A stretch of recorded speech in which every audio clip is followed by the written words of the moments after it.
Hey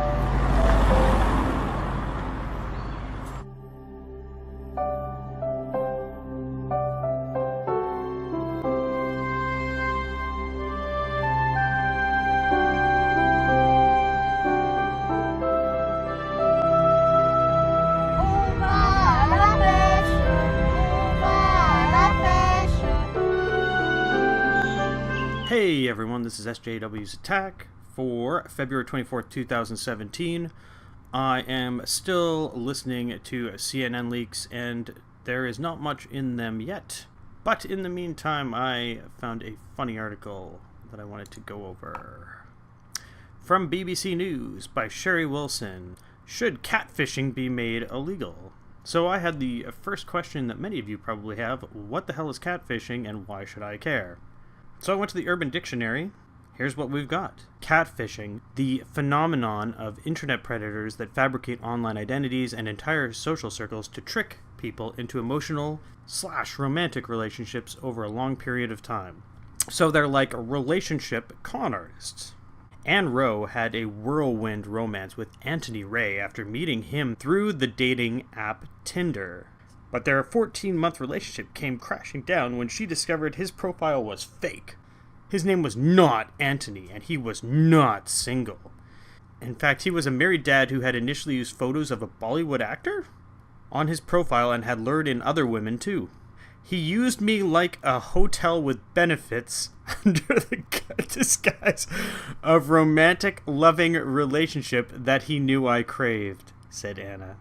The practice of using a fake profile to start online romance is known as catfishing. Now Anne, 44 from Kent, has launched a petition calling for it to be made illegal. But how serious is catfishing, and is it practical to make it a crime? Oh my god. I'm going to go over the petition later because it sounds amazing. More than half of online dating users say they have come across a fake profile. While the number of people defrauded in the UK by online dating scams reached a high in 2016, there were 3,900 victims of romance fraud last year who handed over £39 million. What the fuck? Holy shit. It has become so prevalent that it has led to the creation of a reality TV show, Catfish. I've never seen this reality TV show. It's dedicated to helping victims learn the true identity of online romances. Holy fuck, how hard is it to learn somebody's true identity? That's fucking crazy. I mean, yes, I'm doing this under a modicum of anonymity, but holy shit. I'm not trying... I don't think I'm trying to scam anybody here, but Jesus Christ. If a victim hands over money, the catfish could be persecuted for fraud. Hands over money for what, though? Why are you handing over money to somebody that you're trying to date on Tinder? I'm gonna say fuck that. What... Someone using a fake profile to post offensive messages or doctored images designed to humiliate could also face criminal action. Okay, but someone using a fake profile to post offensive messages. But who's defining what's an offensive message there? Like, things I'm saying could be offensive. It could be seen as offensive that I'm making fun of the stupidity of people who get suckered into handing over money to people they meet through Tinder. Is this offensive? Premeditated. A review of social media and law by House of Lords in 2014 concluded there was enough current legislation to cover crimes committed online. Yeah, that's probably smart. I mean, I imagine that the House of Lords, they probably don't have the deepest review of social media and how everything works online, and just the general guidelines that everybody deals with on a day-to-day basis. But I mean, once you explain it to them, they're probably going to sit there and go, yeah, we already have laws for all that. So,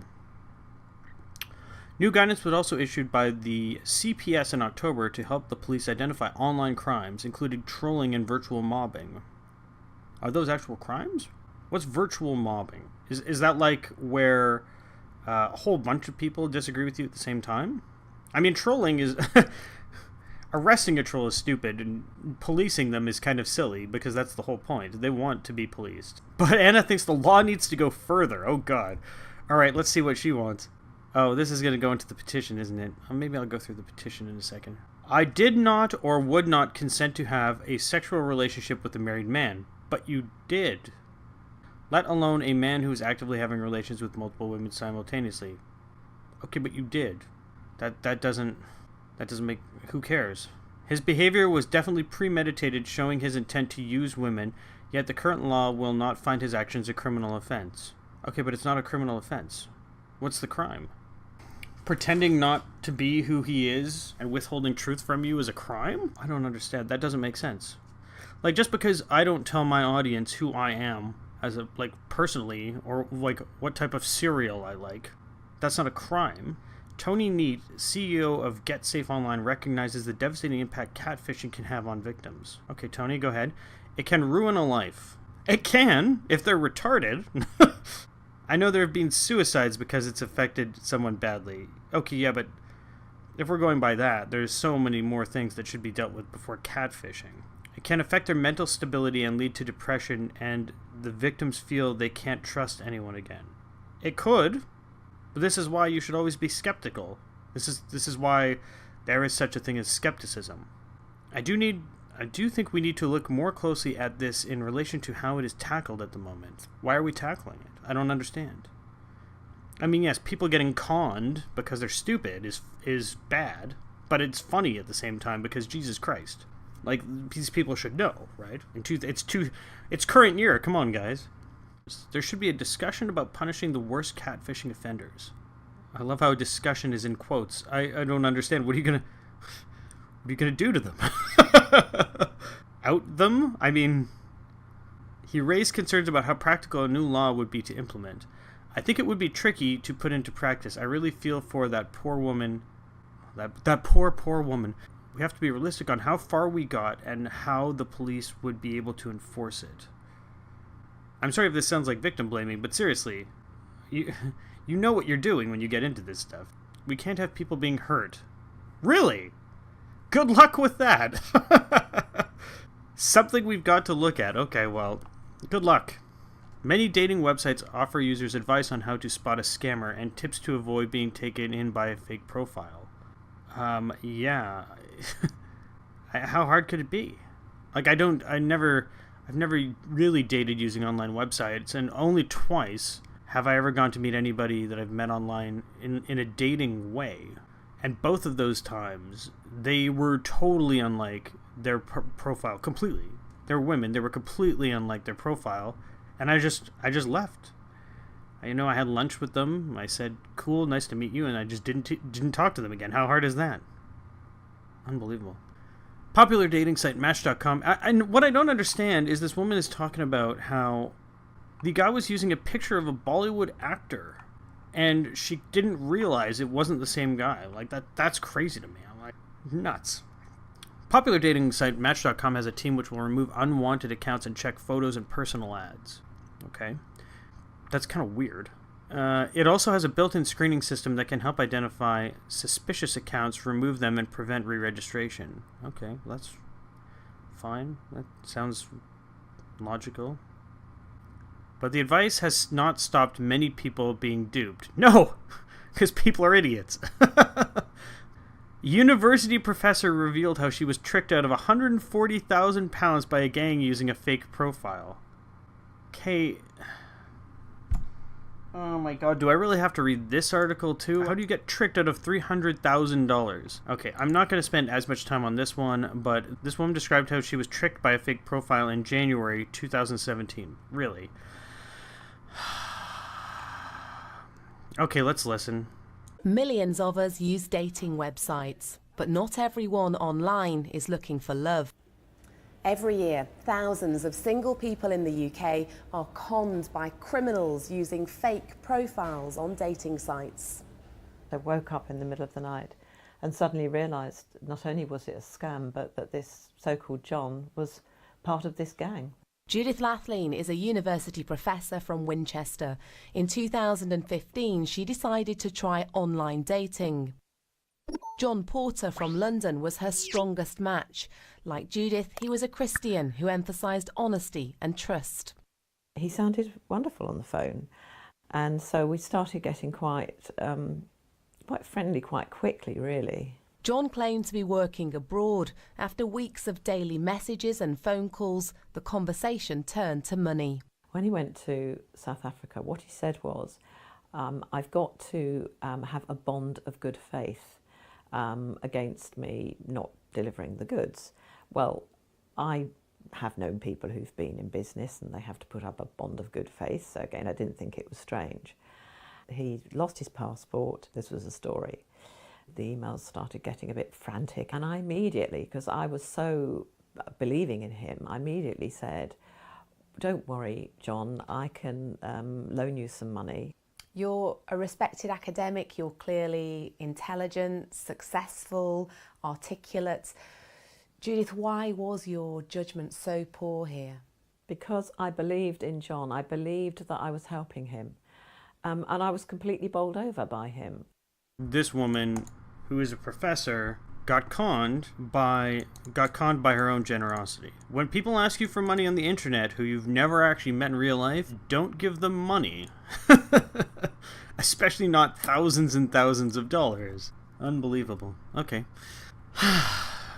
Two guys whose names I can't pronounce. Olusegun Agbaje, whatever, were jailed in 2016 after conning a woman out of $1.6 million. So blah blah blah, more cons. Using a fictional character. Stop giving money to fictional characters in the millions of dollars. CEO Andrew McClellan of the Online Dating Association believes legislating catfishing would be difficult. Well, gee, thanks, Andrew. He said there could be genuine reasons why someone might not use their real details online. Thanks. For example, if they had been in an abusive relationship and did not want their ex-partner to find them. Data protection and freedom of expression would also be an issue when it came to enforcing such a law. The biggest problem this faces is how do you legislate someone lying? Or not even lying, but how do you legislate somebody not telling you all the truth? That's ridiculous. Or how do you legislate somebody just not having the foresight to tell you something about themselves? I mean, that doesn't make any sense. Oh, we got tips, though. Tips to avoid catfishing. Let's do this. Actually, no, let's do the petition first. So, here is Anna Rose, change.org petition. Making a fake online profile with the intent to use women and men for sex should be a crime. Creating a fake online profile with the intent to use women or men for sex should be a crime under the Fraud Act. Currently, individuals who create a fake profile and online identity as a platform to lure women or men for sex should be committing a criminal offense, but they're not. But why is that a criminal offense? I don't understand. How is that a criminal offense? They have to explain how this is a criminal offense. Using the catfish approach to establish a relationship and build trust in their story, these individuals then make the catfish personal by meeting their victim to pursue a relationship under the premise of their alias. This results in the victim believing that it is a real relationship. Yeah, so vet the person. Jesus. Like, fuck. This shouldn't take... this should be like 2 or 3 dates of vetting. Oh, my God. In my experience, after 14 months! Unbelievable. I love this. If this man had asked me for money, he would have committed a criminal offense under the Fraud Act. The fact that I gave him presents, bought many things that come with being in a long-term relationship, preparing to spend your lives together, and gave him a personal hotel service all these months is not seen as personal gain or causing a loss in the eyes of the law. Yes, that's correct. That which makes total sense. If I give somebody a present, I can't then charge them with a crime later if they lied to me about something. That's so retarded. If this man had used his fake profile to cause distress by trolling me or posting an intimate picture, he would have committed a criminal offense under the Communications Act. That's correct.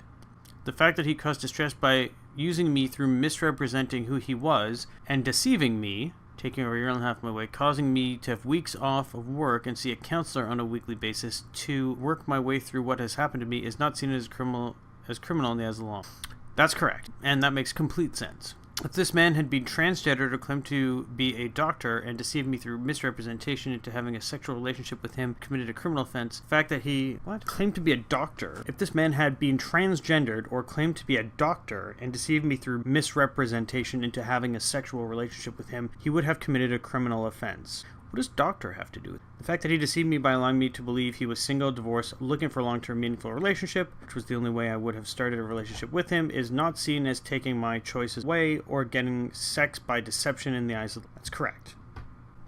Anyways, so we're going to go through the tips to avoid catfishes. which probably should be something everybody learns when they're like toddlers. Ask lots of questions. Do not simply rely on information from somebody's online profile. Holy fuck. Search. Use the internet as a tool to search elsewhere for information and the social media accounts of the person you are chatting to. I don't know what else would you be doing? I don't. Speak to friends and family. Be guided by others on whether the profile appears genuine. Okay. I mean, I don't understand why you wouldn't be able to tell if a profile is genuine, but sure. Chat on the dating site. Avoid giving out personal number or email before really getting to know somebody. Okay, I don't understand why that's a thing. So chat on the dating site. Yeah, I mean, you can do that for sure, and you can get some information. But I mean, if you just go meet the person, that's not having sex. I mean, that's not rape. You're not being raped if you have, like, a coffee with somebody and discuss things with them. Jesus. Never give out money. Thank you. Thank you, BBC, for being Captain Obvious of the situation. I mean, you can give somebody money, like buy them a coffee, do something nice for them, whatever. If somebody asked me that I just met for thousands of dollars, I'm not going to do that. In fact, people I know for years, I probably wouldn't lend thousands of dollars unless it was something really serious where I had guaranteed payback. Christ. If somebody asks for money on a dating website, do not send it to them. Well, there's our daily dose of common sense from the BBC. These invaders are currently colonizing Western Europe in great numbers. They are adapting quickly to our modern world and revealing never-before-seen behavior, such as pigeon hunting,